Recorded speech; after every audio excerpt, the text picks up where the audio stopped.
حضور اکرم صلی اللہ علیہ وآلہ وسلم کا ارشاد ہے، تمام اعمال کا دار و مدار نیت پر ہے، اور ہر عمل کا نتیجہ ہر انسان کو اس کی نیت کے مطابق ہی ملے گا۔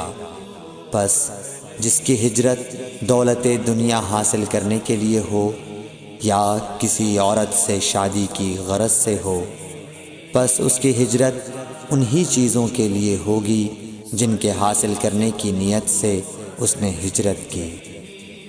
صحیح بخاری حدیث نمبر 1۔